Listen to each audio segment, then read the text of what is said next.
Hello there, this is AD Robles, and you're listening to AD on the Fight, Laugh, Feast Network.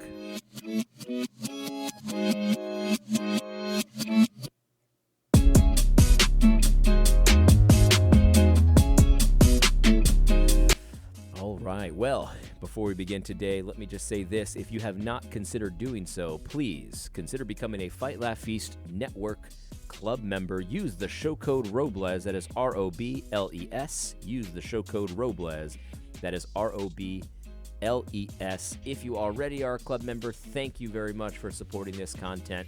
It makes it so much easier for us to continue to increase the quantity and quality of the content. That's what we want to do. And I'd like the boys at the network to know that you appreciate this content in particular. So please consider becoming a network club member, Fight Laugh Feast Network, I should say, club member, by using the show code Robles, ROBLES. Now, I might be wading into some troubled waters in this video, and it's going to start off, and you're going to be thinking, oh, AD, he's preaching to the choir, this is the stuff I like, this fits right into my whole worldview here, and you're going to think that I'm just preaching to the choir. And then this video is going to take a little bit of a twist, and some of you might be upset, and that's okay. I'm not afraid of upsetting people that agree with me in general on a lot of things. But to be honest, I'm a little squishy about this, so I'm not 100% sure about what I'm about to reveal to you in a minute. But I'm suspicious. But let's start off with the good stuff, because chances are you're going to agree with me here. I saw this video of Joe Biden, and it was posted by mainstream media sources. It's not like a secret group or a conspiracy theory group or anything like that. But it's an innocuous video of Joe Biden answering a very basic question about, the southern border or something like that. But it's just this blew my mind, this video, and you'll see in a minute. What I'd want you to do is I want you to focus on Joe Biden's hands. And he's going to come toward the camera, and down here there's going to be some microphones because I guess they're asking him some questions. But focus on his hands as they interact with the microphones. Just watch. First of all, before I do, his hands are like a robot. He's like walking like this. What's that about? That's just very weird, but that's not what I'm talking about. Let's continue to watch his hands. Here it comes. There's the microphones. Watch. Travel to the southern border, sir? Not at the moment. Have you decided when you're able to share thoughts with other countries? Is it allies or neighbors first? Who will be the first country? Let's take a look. Look at how his hands like warp through the microphones. It's like this. It's just look at this. Southern border, sir? Not at the moment. Have you decided? It looks so bizarre. It's like it's a green screen or something like that. Now I'm not. It's just so weird. Could that just be an optical illusion? Sure, it could be, but it just the way his hands kind of morph through that. There's lots of examples of things like this where there's like distortions in the video, and the way our technology is right now, there's really no excuse for it. And so it's like, how much of what we see is really real? That's the thing. Like we know, and Torba has been talking about this a little bit, how it's like we know the news is fake, right? So the question that we now need to wrestle with, and this is a hard question, right? We know the news is fake. A lot of the time, we can see it in real time happen. They unravel their narratives, and then we find out that the narratives were completely false, and then they have a new narrative, and it's just, we see it happen in real time, and then it's like, okay, so we've got that. We have all wrapped our minds around fake news. We understand that there's fake news, the mainstream media lies, blah, blah, blah. We get it, right? But then we start to think about how much of history is fake as well. And it's like what we've learned in school, there's a portion of that that's not real. And it's like, well, how do we decipher? How do we determine? This is a challenge. There's no question this is a challenge. But videos like this, it's like his hands okay, so let's just say that the easiest explanation is these microphones are just kind of added in later just for some effects. And we see this kind of stuff all the time. Like they'll stand in a puddle. And they'll be pretending like there's massive flooding everywhere, but they're just standing in a puddle for effect. Like, so they add After Effects all the time. We get it. We understand how that works. The question is why? Why would they take the time to add these After Effects where it's just like, Biden's coming over with his robot hand, and then they put the microphones there for effect. But what's the effect? Why are they doing it? Why are they messing with you? I don't know, but this is all over the place, right? This is all over the place, and we need to be aware that this is all over the place. Now, here's where things start to get a little bit weird, though, because I was talking to my brother, my biological brother, and he got me thinking about Project Veritas.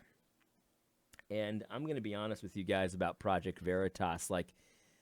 Before I talked to my brother yesterday about this, I had a positive opinion about Project Veritas, but at the same time, I kind of stopped watching their videos. And so they would have, this is what they do. They have a big expose and they announce it, and then you watch it.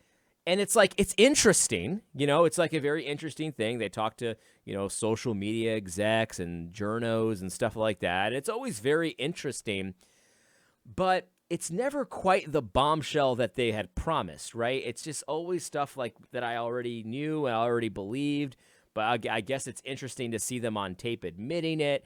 But it's there's just been something that has just it's never really landed with me. And again, I'm thinking about this from a positive viewpoint of Project Veritas, right? Up until yesterday, I pretty much thought Project Veritas was great. But I had stopped watching their videos, and I hadn't really ever considered why I had stopped watching their videos. But they release new videos. Oh, I talked to another Facebook exec, and he said this, and it's but I never really watched the video because for me, I guess maybe because it never really paid off. You know what I mean? It's okay, so it just confirmed what I already knew. Okay, I don't really have time, even though it's a 1-minute video. I guess don't really care. I'd rather watch, someone fall down and bump their head or something. You know what I mean? I don't know. I just never really cared as much as I did in the beginning when they would have these exposés and then I would watch it and I'd be like, it's okay. But my brother, I think, though, put a finger on exactly why I don't watch these videos anymore. And well, let's just use this as an example, right? This is supposed to be a big expose. It's titled "Facebook Executive Admits Facebook's Voter Registration Project Helped Biden in the Election." Okay, so this is they got a lot of people to vote and it helped Biden in the election. Okay, so let's watch this. One of the things I worked on, which made me happy, was a voter registration drive. And these are the kind of things, this is the good side of Facebook. This is the kind of thing that you can only do with a company that has the sheer scale and reach of Facebook. Is we set ourselves a goal of registering 4 million new people. And we went over that target. We did 4.5. Simply through the presence on the platform, getting businesses to tell their customers to sign up, etc. We hit 4 million, and then even the media said this time that we were really good at keeping the Russians and the Iranians and the Chinese out of the election. It was really good, and most media does not praise Facebook. So when they praise Facebook, that we've actually done something. So we're improving in those ways. Wow, registering 4.5 million voters. That's a lot. We made a big difference. I'm pretty sure we won that way. Exactly. What do you think? Exactly. I think so too. Okay, so this is a video where this Facebook exec is talking to a young lady, probably trying to show off in front of her a little bit, whatever. And he's saying, well, we helped Biden because we registered 4 million voters and we kept out Chinese fraudsters and Russian fraudsters and stuff. And we really helped. We helped Biden, our boy. And the idea here is that Facebook is in the tank for Biden, and we've got proof now. We've got proof. And you know, this is a perfect example of why I stopped watching Project Veritas videos. It's like, it's not really an expose. It's just like, yeah, we know. We know that Facebook's in the tank for Democrats. We've always understood this. But here's the issue, though. This is the problem. This is what I think is wrong with Project Veritas. By the way, Project Veritas, who's been able to maintain their YouTube channel somehow. They have a YouTube channel even in the midst of massive censorship and purging of voices that are supposedly against the narrative. Somehow Project Veritas still has their YouTube channel, and it's like, and look, I still have my YouTube channel, so like you might be saying, well, you know, you're a hypocrite, AD. Yeah, but I got 14,000 subscribers. You know what I mean? It's like it's the drop in the bucket here. But you see, here's the thing, like this video, this expose is actually operating in the fantasy world, though. You see what I'm saying? Like, okay, so is the problem with the election that Facebook registered voters? They convinced people to register to vote, and that helped Biden? Is that the issue? Because to me, that's actually playing into the narrative that the election was fair and free in the first place. Okay, so Facebook's in the tank for Democrats. What else is new?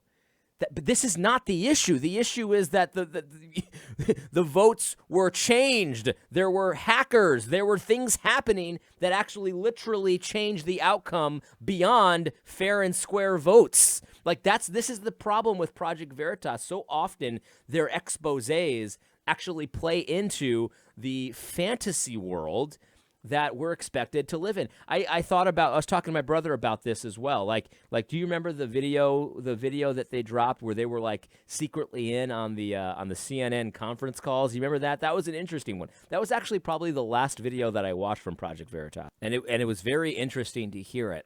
But even that video, it was against CNN, of course. But it was still kind of granting that CNN operates in some semblance of reality. Like, yeah, they're still giving you facts. Yeah, they're sort of skewing them and they're sort of leaving stuff out, but they're dealing in facts. That's not the problem with CNN. Like, we understand that every publishing company, every media organization, we get it. They have a viewpoint, right? That's not the problem. The problem is not that you have a viewpoint or a bias or beliefs that you put forward. Nobody's saying that you shouldn't. Like, I have beliefs that I put forward every day. I'm not neutral. I'm not approaching the world from a neutral perspective. I'm approaching it as best as I possibly can, trying to interpret things through what God says is the case, right? So that's what I'm doing. I'm open about that. There's nothing wrong with having a viewpoint. So even that video where it's like, so see CNN, they're liberal. Like, we already knew that. Like, but the thing is, they're granting you credibility. CNN credibility that they're still operating in some semblance. No, the problem with CNN and these kinds of organizations is that they have detached themselves from reality. They make up stories out of whole cloth. It's like, that's the issue. That's the real issue. And likewise with this Facebook video, right? It's like, we're not worried that Facebook is liberal. We already know that they're liberal. We're not worried that they're signing up voters, that getting people to register. That's not the issue with the election. The issue with the election is that it was a fake election. The issue with the election is that they stopped counting in the middle of the night, and then magically the next day there was hundreds of thousands of votes that magically appeared for Biden. Like there was fakeness to it. It wasn't real. It was false. That's the issue. It's not that there were so many voters. I can't believe they registered voters. Like, if someone's arguing that, they're arguing along the wrong. That's not the issue at all. And so I just wonder sometimes about Project Veritas because, like, it's almost like exactly what you would expect from controlled opposition. Yeah, they're opposed of the official narratives, but then, like, low-key, they're actually supporting all of the false narratives. Yeah, it was a fair and free election. The big problem was that they were registering voters. Like, no, that's not the problem. That's not the problem, and you're giving credibility to a situation that should have no credibility. This problem with CNN is not that they have a liberal slant. The problem with CNN is that they lie. They outright lie. They make stuff up. You know what I mean? And so we don't want to lend any credibility to them. Oh, yeah, they're still operating in some semblance of reality. No, they're operating in the upside down. That's the problem. And I don't know, man. Like, maybe you're going to get mad at me for kind of saying this about Project Veritas. I'm not saying that they're the enemy. I'm not saying that they're controlled opposition. But what I am saying is that I've got suspicions now because there's maybe you disagree. That's fine. But I know I stopped watching these videos because none of them really paid off the way that they were supposed to pay off, like the way that they were presented as paying off. Like, this is not an expose. Facebook registered voters and they voted. It's like, and like, who cares? You know what I mean? Like, who cares?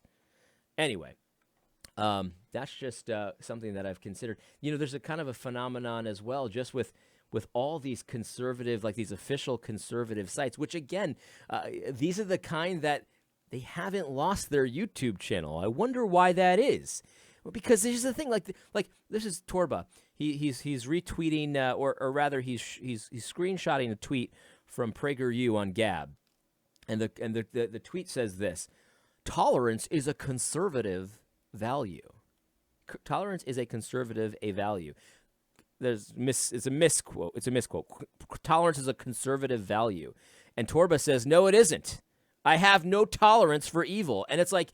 Yeah, and the thing is, like, why would you want to confuse the issue that way? Because you know exactly what they mean by tolerance, and it's not, hey, I disagree with you on what the tax rate should be, and so, like, we can still be friends, though. Like, that's not what they mean, PragerU. You know exactly what they mean. They mean tolerating transsexual story hour at the library. They mean tolerating all kinds of things that as a conservative and as a Christian especially, and no, Prager's not a Christian, but as a conservative, we ought not to tolerate, because every time you tolerate evil things to happen, then you're actually hurting people that you ought to be protecting. And so why does PragerU do this? Because what all this does is support the idea that tolerance is actually a good thing. No, it's a good thing depending on the circumstances, but the way you're using the word is essentially the way that they're using the word. You're not distinguishing. This is just a virtue signal kind of a tweet. And it's like, so why would you want to lend credibility to the enemy in this kind of a way?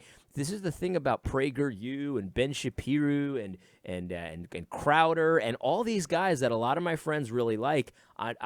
Look, I'm not judging you for liking them. They say some good things. I'm not going to deny that.